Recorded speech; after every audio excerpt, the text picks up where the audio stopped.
Had some questions about our handling exercises. The point of that is to desensitize these puppies to touch. We start out when they are a little over 2 weeks old, and it's continued on until they leave. It does vary a little bit with their age.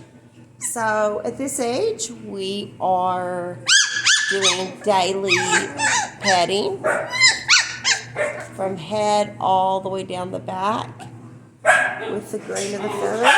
And then we'll do opposite here at this age. We're going to be working with ears, so the ears are going to be touched. Then we'll do covering the eyes. We'll be touching the nose. And then we'll be opening the mouth, touching the mouth. Then lay them on their back.